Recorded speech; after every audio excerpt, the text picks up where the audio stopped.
Hello, this is a brief look at a few things in week 5, a few lessons. So we're in week 5 now, and if you look at the content, this video will cover the last 2 items here, rhetorical analysis thesis statement, and then the rhetorical analysis timestamp and how that works. So let's get started here. Looking at the thesis statement. So to build a strong thesis statement, often you start at something that's not a thesis statement or very weak and you move to something that's strong. So we will do that in 2 ways. One is for an advertisement, a video ad, and then one is a speech. So depending on what you chose for your rhetorical analysis, one of these will apply to you. So again, this is for an ad, this is for a speech. Let's start the one with the ad. So in this case, this is about an Adidas ad. So we'll start with the beginning here. So Adidas attempts to persuade the consumer in their jump higher advertisement. That is not a thesis statement at all because it's just a statement of fact. There's no relationship, there's no argument there, okay? There's no relationship between cause and effect or Adidas does something well and why. So moving to this one, this is a little better because it has more information, but it's still not a full thesis statement and would be considered very weak. Through their Jump Higher ad campaign, Adidas uses various strategies to persuade their audience to buy their products and achieve a certain lifestyle. This is basically just a more in-depth or more informative factual statement, okay, saying they have this ad and they want their customers to buy their products. That's not a thesis statement, okay?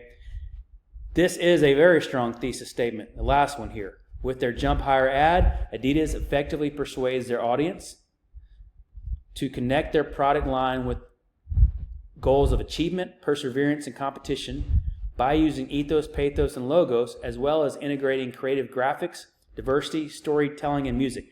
That's a wonderful, very strong thesis statement.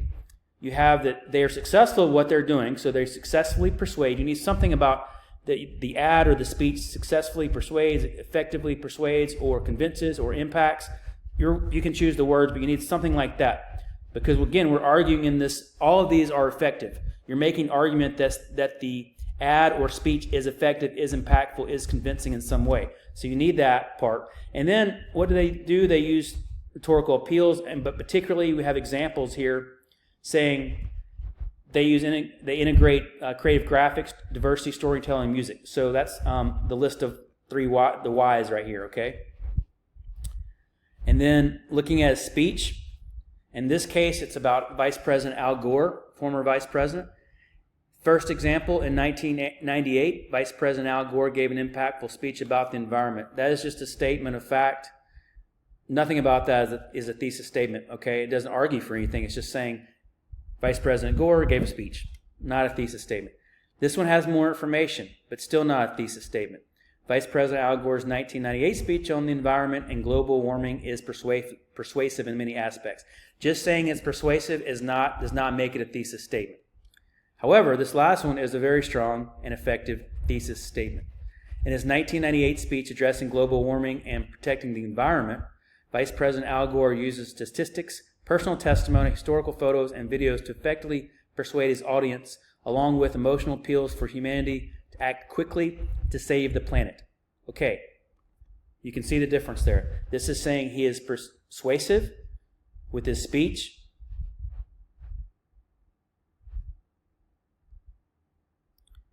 And he uses personal testimony, statistics, photos, and other items to persuade his audience, along with some emotional appeals about saving the planet.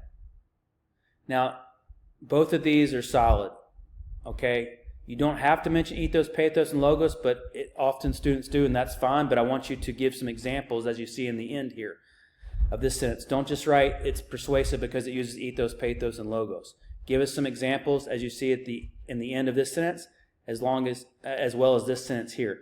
Now you see this doesn't have ethos, pathos, and logos. That is fine. That is your choice. You can describe these things or you can write the appeals in here. In the body of your paper, when you're writing about ethos, pathos, and logos, you do need to actually label ethos, pathos, and logos. Okay, I want to see you connect that in your topic sentence. Somewhere in the beginning of each of those sections, I want you to connect that I'm writing about ethos, and here are some examples of that, and here's why that is effective in this speech or video. So be sure you do need to actually have the words ethos, pathos, and logos in topic sentences or beginning sentences of paragraphs in those sections. Okay, that is the thesis statement lesson. Let's look at the timestamp, what that is. This is really simple. A timestamp is essentially minute and second in parentheses. Okay, and I have some examples in here. These are just examples I thought of. So in this case, the first example is a speech. Throughout the speech, Adams engages with the audience by using pathos in the form of light humor sprinkled in optimal moments. So what I've done there is set up the direct quote that's coming. Then I have a signal phrase. This is your signal phrase.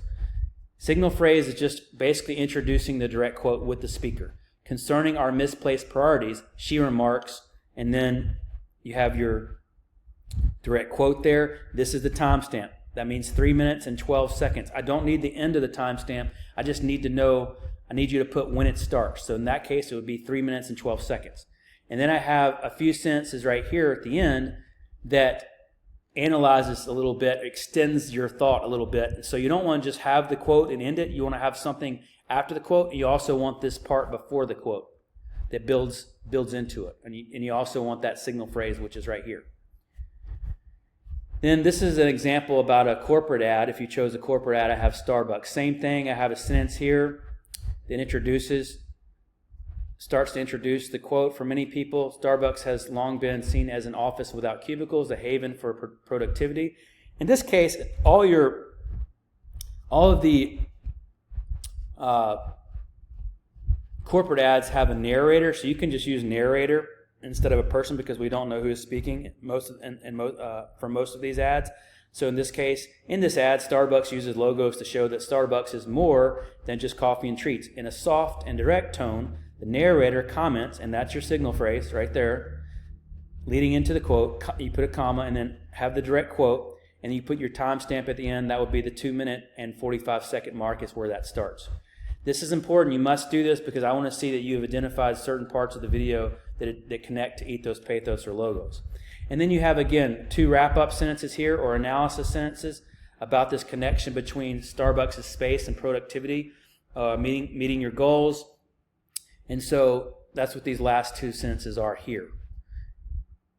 This comparison argument works well and promotes the idea that Starbucks is a partner in your success in your job or business. Keep in mind, if you noticed, this is present tense. When you introduce a quote, your signal phrase should be present tense. That is because we are writing in MLA format, so don't use remarked, use remarks. Keep it in present tense, that signal verb, which is what that's called, signal verb in the signal phrase, so present tense. And then if you want to put the timestamp towards the beginning before the quote, you can do it like this. That is your choice. It's just another way to do it if you want to vary that up like I've done here. This is the same quote from the first example, just with the timestamp in the beginning. Let me know if you have any questions for this. And you don't need to do in-text citations, MLA. This is your citation. Just putting the minute and second timestamp is all you need to do because you're not doing any outside research for this. It's just your the video you choose and using your knowledge of ethos, pathos, and logos and rhetoric. Email me if you have any questions. Take care.